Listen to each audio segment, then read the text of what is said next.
Peux-tu citer une arme de l'univers Marvel capable de détruire des mondes entiers ou même de tuer des dieux? Eh bien dans cette vidéo je vais te donner le top 10 de ces armes, alors reste jusqu'à la fin pour découvrir la plus puissante. On commence tout de suite par le numéro 10, la baguette de Watum.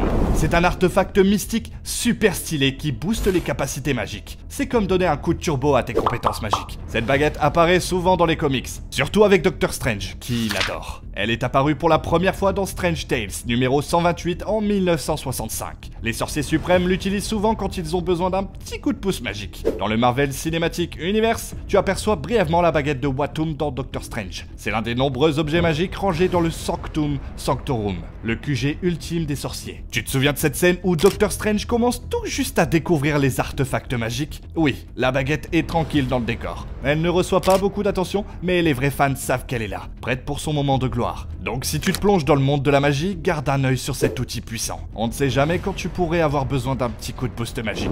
Ensuite, en numéro 9, la Nécrolame, aussi connue sous le nom de All Black. C'est une arme sacrément cool et puissante. Mais ce n'est pas n'importe quelle épée, c'est une arme symbiotique capable de tuer des dieux. Oui, tu as bien entendu. Elle a été créée par Knull, le dieu des symbiotes, qui sait clairement comment faire une arme mortelle. Dans les comics, la Nécrolame est apparue pour la première fois dans Thor, God of Thunder, volume 2, en 2013. Elle était brandie par Gore, le boucher des dieux qui avait une mission, tuer des dieux. Et avec cette épée, il s'est sacrément rapproché de son objectif. Les ravages de Gore à travers le cosmos avec la Nécrolame sont légendaires. Imagine ça comme un road trip cosmique ultime avec beaucoup de victimes divines. Dans le Marvel Cinematic Universe, la Nécrolame fait son entrée grandiose dans Thor, Love and Thunder.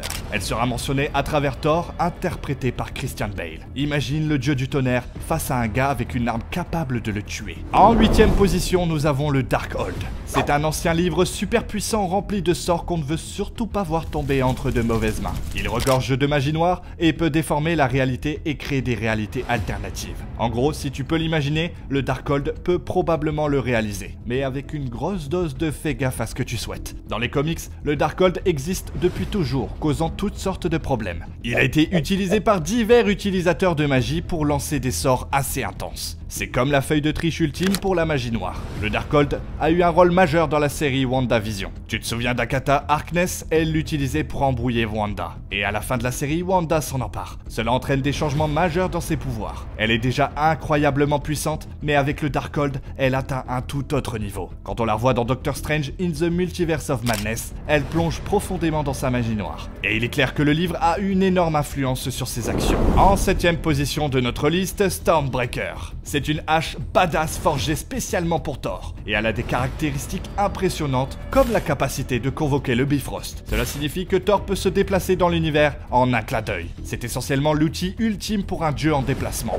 Dans les comics, Stormbreaker appartient en fait à Beta Ray Bill, un guerrier alien qui a prouvé qu'il était digne de brandir les pouvoirs de Thor. Cette arme épique est apparue pour la première fois dans The Mighty Thor volume 337 en 1983. Beta Ray Bill est tellement populaire que les gens attendent toujours avec impatience ses débuts dans le MCU. Parlant du MCU, Stormbreaker a été forgé dans Avengers Infinity War. Tu te souviens de cette scène intense où Thor, Rocket et Groot voyagent à Nidavellir pour fabriquer une nouvelle arme pour combattre Thanos. Et c'est là que Stormbreaker entre en jeu. Elle est forgée avec l'aide d'Aitri, le nain géant. Oui, c'est une chose dans le MCU. Et Groot sacrifie même une partie de son bras pour former le manche. Thor utilise ensuite Stormbreaker pour presque abattre Thanos à la fin d'Infinity War et la manie tout au long d'Avengers Endgame.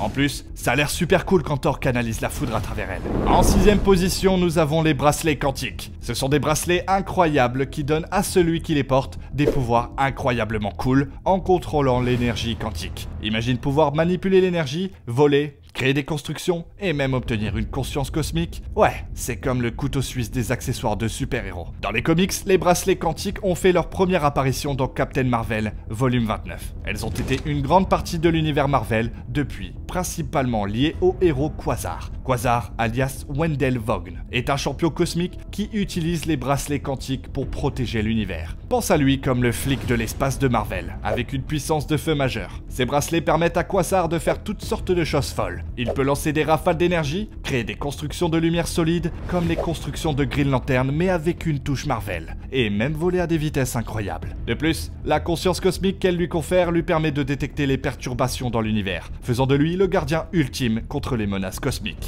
Pour l'instant, les bracelets quantiques n'ont pas encore fait de grandes vagues dans le Marvel Cinematic Universe, mais elles sont définitivement à surveiller. À mi-chemin de notre liste, en 5e position, nous avons l'armure d'Iron Man. C'est le chef-d'œuvre de Tony Stark, l'expression ultime de son génie et de son innovation. Cette combinaison utilise la nanotechnologie, ce qui signifie qu'elle peut se former instantanément autour de Tony et se reconfigurer en diverses armes et outils à la volée. C'est comme avoir un couteau suisse sous stéroïdes, mais en forme d'armure. Dans Avengers Infinity War, nous voyons pour la première fois le Mark L en action. Tu te souviens de cette scène de combat épique sur Titan où Tony sort le grand jeu contre Thanos? La combinaison se transforme en toutes sortes d'armes folles, comme un énorme bélier et une larme d'énergie, en plein milieu du combat. La nanotechnologie l'aide même à survivre à une sérieuse raclée de la part du Mad Titan lui-même. Tout est question d'adaptabilité et de puissance de feu, permettant à Tony d'improviser en plein combat. Ensuite, il y a la bataille de la Terre dans Avengers Endgame. C'est là que Mark L brille vraiment. Tony utilise toutes les capacités de la combinaison pour combattre Thanos et son armée. L'armure peut encaisser des coups sérieux et en infliger encore plus. C'est un véritable témoignage de l'évolution de Tony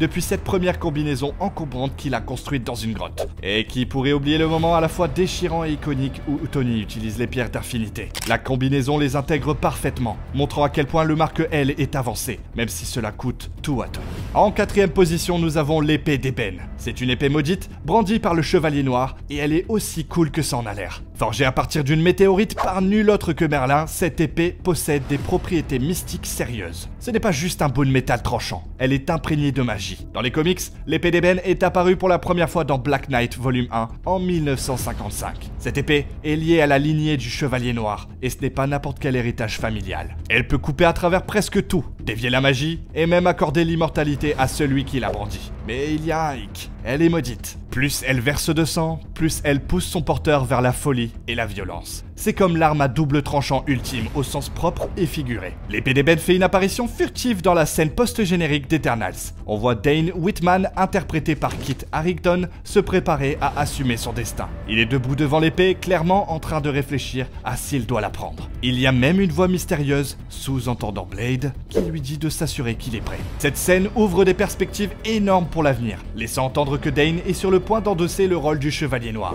En 3e position, nous avons la Force Phoenix. C'est l'une des entités les plus puissantes et mystérieuses de l'univers Marvel. C'est une force cosmique qui incarne à la fois la vie et la mort, souvent associée à la mutante Jean Grey. Quand elle se lie à un hôte, elle confère des capacités divines, incluant la télékinésie, la télépathie et le pouvoir de manipuler la matière au niveau moléculaire. On parle d'une montée en puissance qui peut littéralement remodeler l'univers. Dans les comics, la Force Phoenix est centrale dans la saga iconique, The Dark Phoenix Saga dans Uncanny X-Men, volume 131-138 de 1976 à 1980. Cette histoire est une montagne russe où Jean Grey, sous l'influence de la Force Phoenix, évolue en Dark Phoenix, semant le chaos à travers le cosmos. C'est une histoire de pouvoir, de corruption et de rédemption, qui est devenue un pilier de la tradition des X-Men. Dans X-Men, The Last Stand, on a aperçu de son potentiel destructeur, alors que Jen, jouée par Famke Janssen, perd le contrôle. Cependant, c'est dans X-Men Dark Phoenix que la Force Phoenix prend le devant de la scène. L'interprétation de Jean Grey par Sophie Turner montre son combat contre l'immense pouvoir du Phénix, menant à des moments épiques et catastrophiques.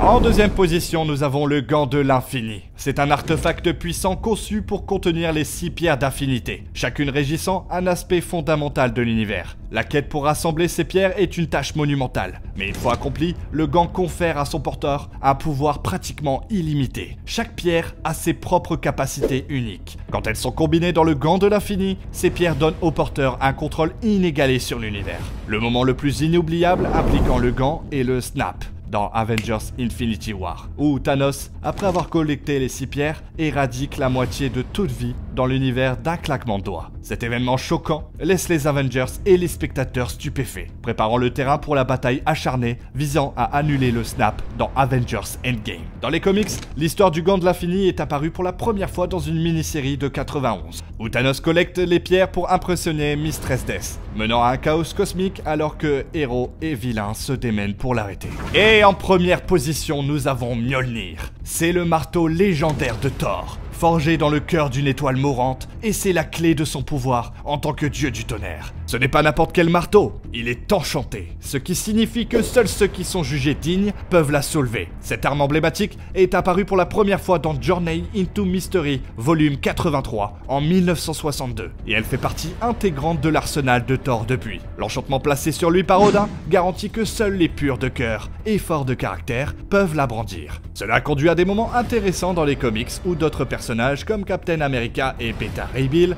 ont prouvé leur valeur et ont soulevé Mjolnir, à la grande surprise de tous. Dans le Marvel Cinematic Universe, Mjolnir a eu son lot de moments mémorables. Une des scènes les plus amusantes se déroule dans Avengers Age of Ultron, où les Avengers essayent leur tour à tour de soulever le marteau pendant une fête. C'est tout rire et blague, jusqu'à ce que Captain America le fasse bouger un peu, provoquant un moment de vraie inquiétude pour Thor. Et voilà, chers fans de Marvel, le MCU regorge d'armes incroyables qui rendent les histoires vraiment passionnantes.